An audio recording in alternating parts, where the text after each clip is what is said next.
First of all, good morning to all students. In the last video of class 11th accountancy, we discussed the rules for generalizing. There are basically two rules of generalizing. The first rule is traditional rules for generalizing, in which we classified the whole accounts into five categories: assets account, capital account, liabilities account, income account, and expense account. Whereas in the traditional rules of accounting,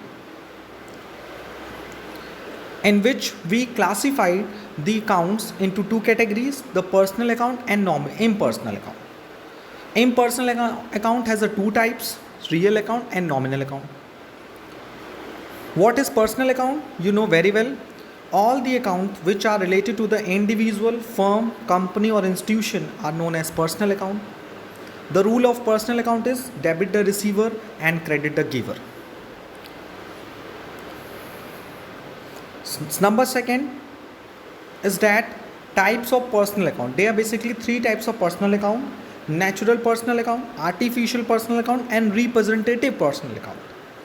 Natural personal account are those the accounts of human beings. For example, Mohan account, Sohan account, Katrina account, Salman Khan account. So it is an example of natural personal account. Whereas artificial personal account means any account which do not have a physical existence as human being, but they work as personal account. For example, firm account, company's account, institution account, bank account. The third types of personal account is representative personal account. You know, representative personal account are those accounts which represent a particular person or group of person. Generally, such kind of account use a prefix like outstanding, prepaid, accrued and advance. For example, outstanding salary, prepaid rent, advance commission. Such kind of account will be classified into the representative personal account. Thereafter, you know, the second type of account under the traditional accounting system is impersonal account. Impersonal account are those accounts which do not a personal account, यानी personal account के अलावा जो account होते हैं उन्हें हम impersonal account कहते हैं. So the first type of impersonal account is real account. What is real account? The account all those things whose value can be measured in terms of money and which the proprietor of the business are termed as real account. For example, cash account, stock account, furniture account, machinery account, goodwill account, patent account, building account. And rule of real account: debit what comes in and credit what goes out.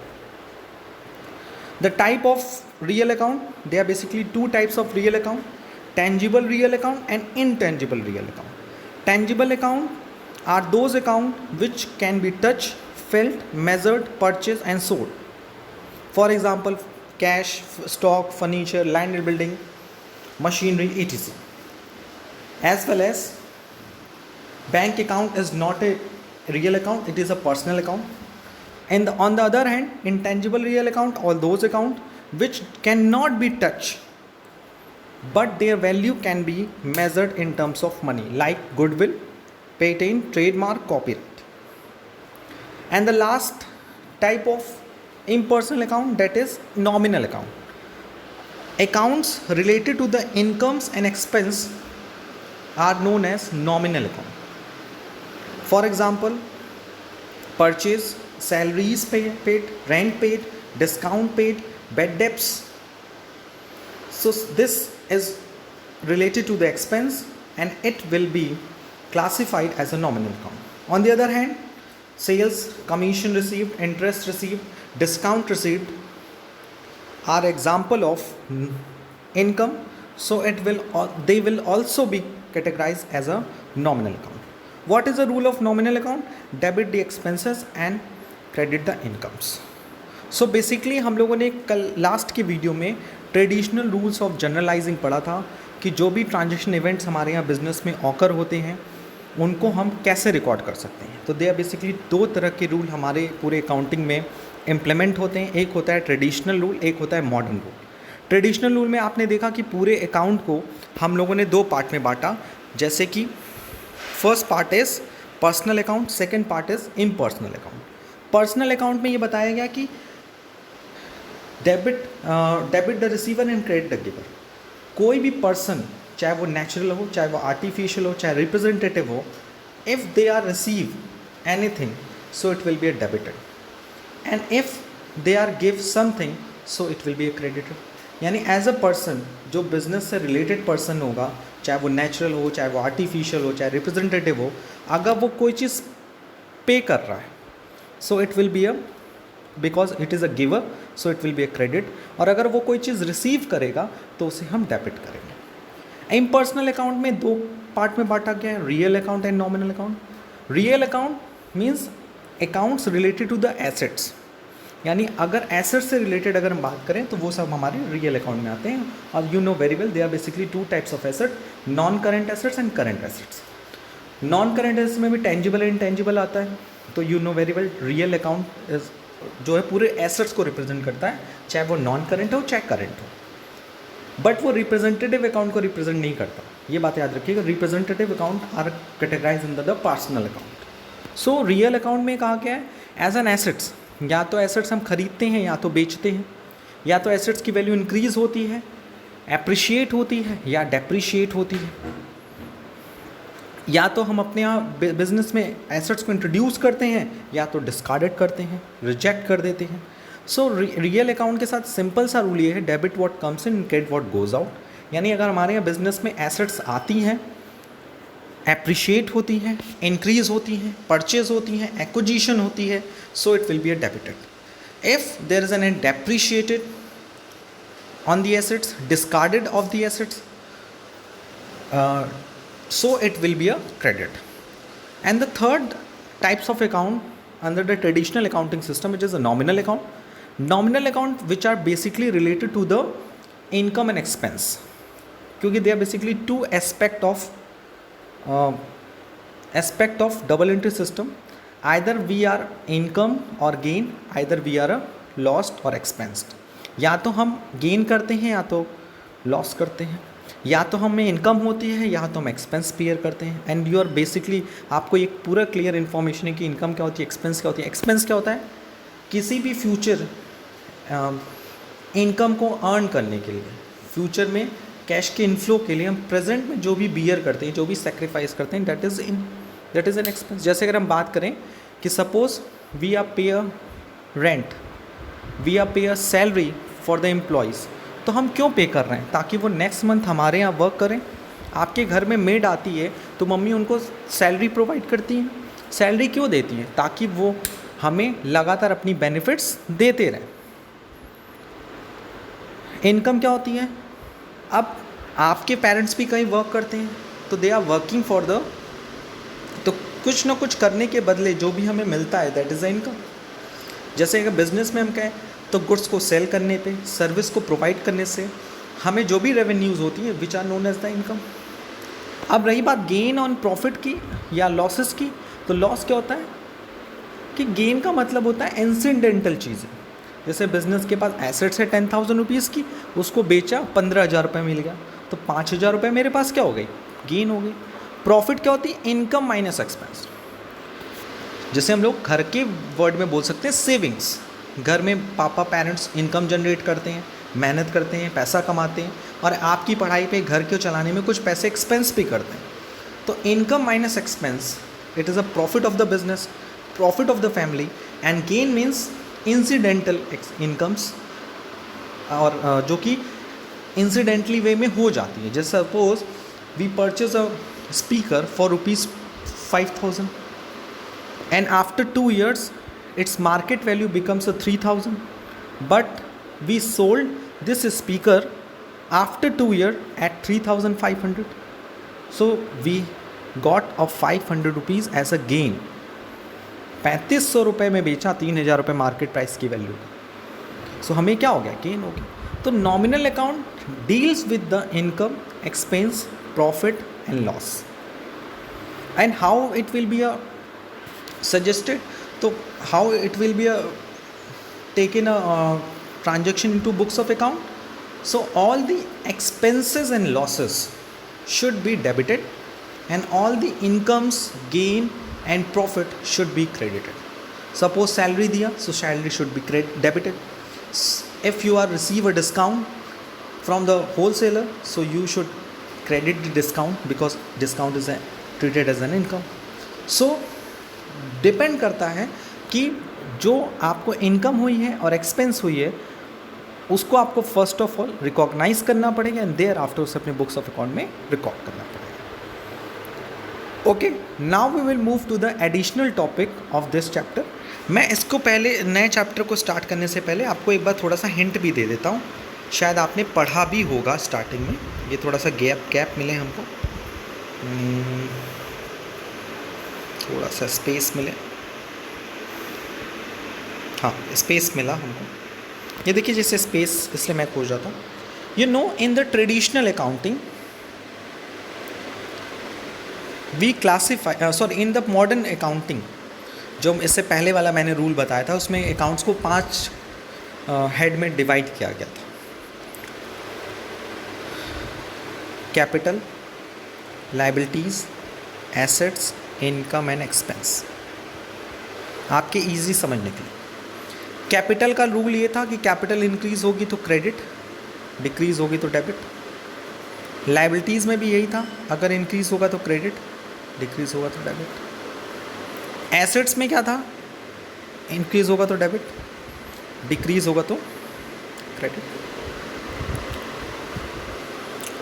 Income और expense में opposite relation था, अगर increase होगा तो credit, decrease होगा तो debit. Expense में increase होगा तो डेबिट एंड डिक्रीज होगा तो credit. If we relate the modern rule of accounting with the traditional rule of accounting, so we find that कि account will be classified into 3 categories in the traditional accounting system, that is personal account, real account and nominal account. Personal account is deal with the capital and liability. Generally it will be deal with capital and liabilities. Real account is deal with assets, and nominal account will deal with income and expense. Okay, so आप ऐसे भी याद कर सकते हैं, ये personal account है, ये रियल अकाउंट है एंड ये नॉमिनल अकाउंट है. सो बेसिकली आपके 5 तरह के अकाउंट होंगे, उनको उनके नेचर के अकॉर्डिंग डेबिट एंड क्रेडिट हमको करना है.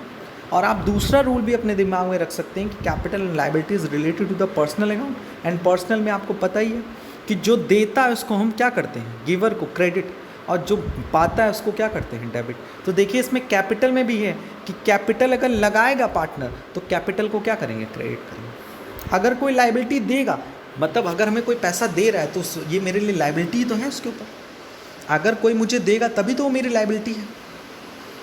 आप ही को मैं पढ़ा रहा हूँ, आप मुझे फ़ीस ला के दे रहे हैं, सर आप बहुत मेहनत से पढ़ा रहे हैं, आप मुझे ला के फ़ीस दे रहे हैं, तो आप मुझे दे रहे हैं ना, तो मेरे पास क्या होगा, आपको लेकर लायबिलिटी क्रिएट हो रही है कि यार अब मेरी लायबिलिटी है. सो अगर जो पे करता है तो वो लायबिलिटी के फॉर्म में पे करता है, अगर आउटसाइडर होता है या फिर एज अ ओनर होता है वो अपना समझ के देता है, बस अंतर यही है. और वो मुझे लगता है कुछ महीने बाद, कुछ साल के बाद आप खुद अंडरस्टैंड करेंगे कि मॉडर्न अकाउंटिंग का जो कॉन्सेप्ट है वो ट्रेडिशनल अकाउंटिंग से ही लिया गया है. वो तो क्लियर ही है कि लिया ही जाएगा. ट्रेडिशनल अकाउंटिंग के जो रूल थे वो थोड़े कॉम्प्लेक्स थे, इसलिए उसको और इजी करके अकाउंट्स को 5 भाग में बांट दिया गया है, सारे अकाउंट्स को 5 हेड्स में डिस्ट्रीब्यूट कर दिया गया है. So for the English viewers we can say that in the traditional accounting system we classify the account into 2 categories, that is personal and impersonal. Impersonal will be classified into 2 categories, real and nominal. What is the rule of personal account? Debit the receiver, credit the giver. What is the rule of real account? Debit what comes in, credit what goes out. What is the rule of nominal account? Debit the expenses and losses and credit the all incomes and gains. Whereas in the modern rule of accounting, modern rule of generalizing, that is whole accounts will be divided into 5 categories: capital, liabilities, assets, income and expense, in which assets and expense have a same nature, that is when they are increase, it will be debited, and when they are decrease, it will be a credited. On the other hand, capital, liabilities and income have a same nature. If they are increased, they will be credited, and if they are decreased, so they will be a debited. So I hope कि आपको दोनों rules of generalizing easily create हों, समझ में आया होगा और understand होगा. If you have any kind of doubt regarding this topic, तो please ask me in the online classes as well as in the group. So we will move to the next topic, and this topic is also important for the journal entry. The meaning of goods. Goods are those things which are purchased for resale. In other words, goods are the commodities in which the business deals. For example, if a cloth merchant purchases cloth, the cloth would be termed as purchased. But if the same cloth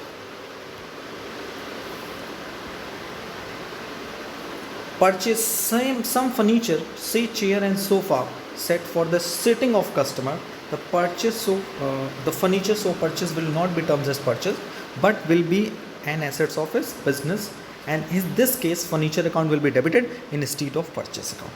ये देखिए बहुत बड़ी doubt लिखे हुए हैं जो आपको होगा. गुड्स का मतलब क्या होता है? Anything which are purchased by the businessman for resale. Goods का मतलब क्या होता है? बिजनेसमैन कोई भी चीज़ खरीदता है जिसे वो फिर से बेचना चाहता है, उससे प्रॉफिट अर्न करना चाहता है, this is known as goods. For example, you are a student and you purchase a book और कॉपीज़ और stationery material for using them ना, किसको बेच के प्रॉफिट कमाना है. सर अब पढ़ाई लिखाई नहीं करना है, हमें यही करना है. किताब कॉपी खरीदेंगे, पेंसिल रबड़ स्केल सब खरीदेंगे, that is eraser pencil margin सब खरीदेंगे सर, और उसको बेच के पैसा कमाएंगे. पढ़ाई लिखाई में कुछ रखा नहीं है. मैं आपकी भावनाएं नहीं पूछ रहा हूँ, मैं आपको बता रहा हूँ कि what is the difference between assets and goods. Assets का मतलब होता है when we purchase anything for the benefit himself और हरसेल्फ, यानी खुद के बेनिफिट्स के लिए अगर हम कोई चीज़ खरीदते हैं तो उसे हम लोग एसेट्स बोलते हैं. और जब खुद के बेनिफिट्स के लिए किसी चीज़ को खरीदते हैं या उसको यूज़ करने के लिए खरीदते हैं तो उसे हम उसके नाम से डेबिट करते हैं. और जब बिजनेसमैन किसी भी ऐसे प्रोडक्ट को खरीदता है या मटेरियल को खरीदता है जिसकी हेल्प से वो प्रॉफिट अर्न करना चाहता है या उसको रीसेल करके प्रॉफिट अर्न करना चाहता है, तो they will be treated as a goods. What is the exact meaning of goods? Anything purchased by the businessman for resale. Goods are the commodity in which the business deals. जैसे हमने example लिया stationery का, तो आप book क्यों खरीदते हो, stationery क्यों खरीदते हो? खुद की यूज़ करने के लिए. सो जब आप इसको परचेस करोगे तो परचेस अकाउंट डेबिट नहीं करोगे अपने बुक्स में, आप क्या करोगे? Assets account debit. That is the name of the particular asset, that is books account debit, stationery account debit to cash. But if you are a stationery dealer, suppose आपकी कि stationery की दुकान है, हाँ सर दुकान खोल लेता हूँ. किस चीज़ की दुकान खोलने को मैं कह रहा हूँ? स्टेशनरी की शॉप खरीद लो, खोल लो. आपने अपनी कॉलोनी में स्टेशनरी की शॉप खरीदा कि यार आप बहुत हो चुका पढ़ाई लगा, अब स्टेशनरी की शॉप ही खोल देते हैं, खूब अच्छा चलेगा. तो आपने उसमें बुक खरीदने लेकर आए, तो आप जाएंगे ना होलसेलर के पास बुक खरीदने, स्टेशनरी खरीदने, तभी ना अपने कस्टमर को दे पाएंगे कॉलोनी में.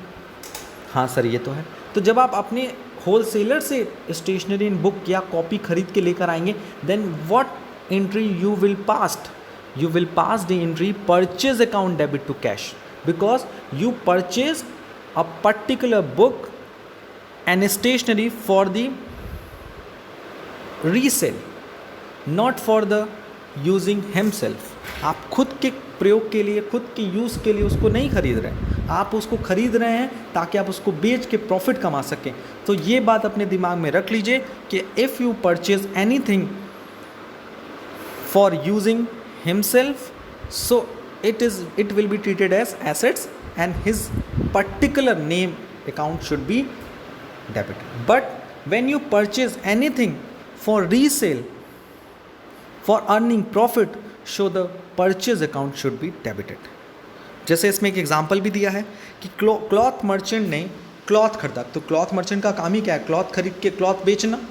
₹10 में क्लॉथ खरीदेगा, ₹12 में बेचेगा, ₹2 प्रॉफिट कमाएगा। तो क्लॉथ मर्चेंट ने क्लॉथ खरीदा है तो वो कौन सा अकाउंट डेबिट करेगा? सर वो अकाउंट डेबिट करेगा परचेज अकाउंट। और अगर वही क्लॉथ मर्चेंट ने फ़ैन खरीदा, फर्नीचर खरीदा अपने कस्टमर को बेचने के लिए, तो मतलब कस्टमर को बेचने के लिए नहीं फर्नीचर खरीदा है, तो क्या कि वो आएंगे, बैठेंगे, दुकान में होना चाहिए ना फर्नीचर, ज़मीन पे बैठाएंगे कस्टमर को लगेगा अरे खुद ही भिखारी है, हम इसके यहाँ से क्या खरीदें। What I am saying that कि अगर आप किसी एसेट्स को खरीदें हैं, फर्नीचर को खरीदा है अगर क्लॉथ मर्चेंट, तो फर्नीचर को क्यों खरीदा है? अपने कस्टमर को बैठाने के लिए ना, बेचने के लिए थोड़ा ना खरीदा है। बैठने के लिए खुद भी बैठेगा, उनको भी बैठाएगा, दुनिया को बैठाए, उसका फर्नीचर है। तो वो फर्नीचर को क्या डील करेगा? As an assets. So he will debited purchase account, he will debited a furniture account instead of purchase account. So basically हम आपका फंडा एकदम क्लियर कर देते हैं, वो ये है, if you purchase a goods, so you debited a purchase account, and if you purchase an assets, then you debited a particular assets account. For एक लास्ट टाइम में मैं एक और एग्जांपल दे देता हूँ। Suppose if you are a stationery dealer and you purchase a stationery for reselling the stationery to the customer, so you will debited the purchase account. And if you purchase a fan for the shop, so you will debited the fan account debit. Okay, now the move. Goods account is classified into 5 account for the purpose of passing the journal entry. अब आ गया थोड़ा सा important बात। Goods account मतलब anything purchase by businessman for resale for earning profit, and such account can be classified into 5 term accounts, that is purchase account, sales account, purchase return, sales return and stock account. What is this? Purchase account मतलब जब हम किसी goods को खरीदते हैं तो किस account को लिखते हैं? Purchase account. और ये रूल क्यों है? डेबिट व्हाट कम्स इन, जब भी कोई सामान खरीदेंगे, सामान आएगा तो परचेस को डेबिट करेंगे। सेकेंड इज सेल्स अकाउंट, जब हम उसी गुड्स को सेल करेंगे तो सेल्स को क्या करेंगे? क्रेडिट करेंगे। किस रूल पे? Credit what goes out, you know very well. जब भी कोई चीज़ आता है उसको डेबिट करते हैं, जब कुछ जाता है तो उसको क्रेडिट करते हैं। तो गुड्स भी एक तरह का एसेट्स है, वो आएगा भी जाएगा, आएगा तो परचेज अकाउंट डेबिट करेंगे, जाएगा तो सेल्स अकाउंट क्रेडिट करेंगे, परचेज अकाउंट क्रेडिट नहीं करेंगे। Third one is purchase return. What is purchase return? कभी कभी हम कोई सामान पर्टिकुलर प्रोडक्ट खरीद लेते हैं लेकिन वो सामान हमें अच्छा नहीं लगता तो उसको हम रिटर्न कर देते हैं। So in this situation we passed the purchase return account credit, that is return outward भी बोला जाता है परचेज रिटर्न को, तो उसको क्रेडिट करते हैं because credit what goes out, क्योंकि जो चीज़ जाता है उसे हम क्रेडिट करते हैं। अब वैसे ही सेल्स रिटर्न है, अगर हम कोई सामान बेचें, ज़रूरी है सारा सामान कस्टमर को पसंद आ जाए। कोई सामान ऐसा होगा जो कस्टमर को पसंद नहीं आएगा, जब कस्टमर को पसंद नहीं आएगा तो वो मुझे सामान लौटा देगा, जिसे हम बोलेंगे return inward. So in situation return inward और sales return account is be debited. Okay, और ये किस रूल से? Debit was comes in and credit what goes out. तो अगर हम बेसिकली बात करें तो ये पूरा जो टर्म है गुड्स जो है वो बेसिकली किस बात पे कह रहा है कि if you purchase a goods, so purchase account debit होगा। If you sell a goods, so sales account credit होगा। If you we return the purchase cost, यानी जो खरीदा हुआ सामान है, जो खरीदा हुआ गुड्स है, उसे हम लौटा देते हैं तो परचेज रिटर्न अकाउंट क्रेडिट होगा। If we receive a return from the customer after selling, so it will be sales return, so it will be debited. तो मैंने 4 टाइप्स डिस्कस कर लिए गुड्स के। गुड्स परचेज होगा तो परचेज अकाउंट डेबिट होगा, goods sale होगा तो सेल्स अकाउंट क्रेडिट होगा। अगर गुड्स जो परचेज किए उसको रिटर्न करते हैं तो परचेज रिटर्न अकाउंट क्रेडिट होगा। और अगर हम गुड्स जो बेचें, अगर वो कस्टमर हमको रिटर्न करता है तो रिटर्न के केसेस में सेल्स रिटर्न अकाउंट क्या होगा? डेबिट होगा। This last type of goods account, that is stock account. In the transactions relating to the purchase and sales of goods, it has to be decided whether a transaction in cash or for credit, because the entry is passed accordingly If in the transaction relating to purchase and sales of goods word cash is stated clearly, only then it will be a stock cash transaction, otherwise it will be taken as a credit transaction such as. देखिए जो पूरा case है ये अलग है, मैं इसको बता देता हूँ स्टॉक अकाउंट क्या होता है. You know very well, goods unsold at the end of the year it will be treated as stock. What is stock? कोई भी गुड्स जो साल के अंत में at the accounting of the period, at the end of the accounting period जो बच जाता है उसे हम लोग क्या बोलते हैं? स्टॉक. तो you purchase worth rupees 10,000 goods and you sold 8,000 goods and you will have a stock of rupees 2,000 of goods. तो स्टॉक का बेसिकली मतलब ये होता है कि जो सामान अभी भी मेरे पास पड़ा हुआ है after the purchase, sales, purchase return and sales return. यानी कोई सामान हम खरीदेंगे, फिर कोई उसमें से कुछ सामान बेच देंगे, कुछ सामान परचेज रिटर्न कर देंगे, कुछ सामान सेल्स रिटर्न में आ जाएगा. तो after the adjustment of purchase, purchase return, sales return,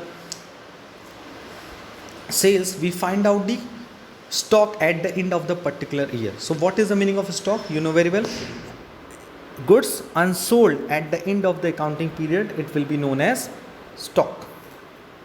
Okay, so there are basically five types of account, five types of goods: purchase account, sales account, purchase return account, sales return account and stock account. Stock account will be treated as an assets in which year it will be a created. अगर जैसे इस साल हमारे पास stock बचा है तो ये साल का एसेट्स है, अगले साल बचा है तो अगले साल का एसेट्स है, और इस साल का जो क्लोजिंग स्टॉक होता है उसे अगले साल का क्या बोलते हैं? ओपनिंग स्टॉक बोलते हैं. अब रही बात ये लास्ट टर्म की, वो आपको थोड़ा समझाना था, वो सबसे इंपॉर्टेंट चीज़ भी है, वो सारे केसेस में रिलेटेड होता है इन केस ऑफ परचेज और सेल्स. देखिए परचेज एंड सेल्स के केसेस में जर्नल एंट्री जब भी हम पास करते हैं तो कुछ कन्फ्यूज़न आ जाता है, वो हम कन्फ्यूज़न आपको बता दें. इफ़ यू परचेज और goods anything on cash, if cash word is clearly written down, यानी कोई भी हम ट्रांजेक्शन करते हैं कैश में और कैश वर्ड जो है वो क्लियरली दिखा होता है, लिखा होता है, तो हम इसे कैश ट्रांजेक्शन मानेंगे ही मानेंगे. जैसे goods purchase for rupees 10,000 for cash, goods पर sale rupees 1,000 sold for cash, तो उसे हम लोग कैश ट्रांजेक्शन बोलेंगे. ठीक है. दूसरी बात ये भी हो सकता है जहाँ नेम भी गिवन हो और कैश भी लिखा हो, तो क्या करेंगे सर? तो उस केसेस में हम लोग क्या करेंगे? It will be treated as cash. क्योंकि जैसे इसमें सेकेंड एग्जाम्पल में आप लोग देखिए, goods of rupees 1,000 sold to Anil for cash, तो उसमें अनिल भी दिया है, कैश भी दिया है, so it will be taken as a cash transaction. In the third situation, goods for rupees 1,000 sold to Anil, but in this situation there is a no information कि cash है कि क्रेडिट है, तो अनिल का नाम दिया ना, so this will be taken as a credit transaction. ये आपको बताना बहुत ज़रूरी था कि अगर कोई ट्रांजेक्शन गिवन होता है, चाहे वो परचेस के केस में हो, चाहे वो सेल्स के केस में हो, अगर खाली कैश लिखा है, लिखा हुआ है कैश, तब तो मानेंगे कैश ट्रांजेक्शन है. जैसे इन दोनों सिचुएशन में देखिए, कैश वर्ड मेंशन है तो इनको कैश ट्रांजेक्शन माना जाए. कैश वर्ड मेंशन नहीं है, नाम मेंशन है, तो क्रेडिट मानेंगे. अब एक सिचुएशन और बनती है जो इसमें नहीं दी हुई है, वो मैं बता दे रहा हूँ. ना तो कैश लिखा हो ना तो किसी का नाम लिखा हो, तो क्या मानेंगे? तो भी कैश मानेंगे. यानी इफ़ वी परचेज गुड्स और sold a goods and there is a no information about the cash और the name of the parties, so it will be treated as a cash transaction. Okay, and if we purchase or sold the goods and there is only a information related to the given parties, so it will be treated as a credit transaction. जैसे एक example देते हैं, goods purchase rupees 10,000 cash transaction, goods purchase for rupees 10,000 for cash, cash transaction. Goods rupees 1,000 purchased from Ram for cash, cash transaction. Goods purchased rupees 1,000 from Ram, credit transaction. Because इसमें cash word नहीं था. ये audio जो last की थी ना, जो मैं अभी 4 एग्जाम्पल आपके सामने प्रेजेंट किया, इसको फिर से सुनिएगा. Goods purchase So it will be a cash transaction. Goods purchased rupees 1000 for cash transaction. Goods purchased rupees 1000 from Ram for cash transaction. Number 4, goods purchased from Ram rupees 1000 credit transaction. जहाँ cash word है वो तो cash transaction है, जहाँ ना cash लिखा है ना किसी पार्टी का नाम लिखा है तो क्रेडिट ट्रांजेक्शन वो तो कैश ट्रांजेक्शन भी है. जहाँ कुछ भी नहीं दिया है, यानी अगर हम बात करें कि कैश लिखा है तो कैश ट्रांजेक्शन मानेंगे, जहाँ ना तो कैश लिखा है ना पार्टी का नाम लिखा है तो भी कैश मानेंगे, और जहाँ सिर्फ पार्टी का नाम लिखा होगा तो उसे हम लोग क्रेडिट ट्रांजेक्शन मानेंगे. सो आज के इस पूरे वीडियो में हम लोगों ने डिस्कस किया सबसे इम्पोर्टेंट कि the comparison between and similarities between the traditional rule and modern rule of accounting or rule of generalizing, and thereafter we discuss the word goods and how they are basically 5 types of goods: purchase account, sales account, purchase return, sales return, stock account, and the different important points related to the generals. In the next video we will come to you with a practical problem. So I hope कि आप यहाँ तक के जितने videos हैं उसको अच्छे से देख लीजिए. नेक्स्ट वीडियो में आपके सामने मैं प्रैक्टिकल प्रॉब्लम लेकर आऊँगा. सो तभी वो प्रैक्टिकल प्रॉब्लम को समझ में आएगा जब आप प्रॉपरली तैयार होंगे पूरे वीडियोस को देखकर. सो आई होप कि आप सारे जो इंस्ट्रक्शन है उसको फॉलो करेंगे. आज के लिए इतना ही. Thank you. Thanks a lot.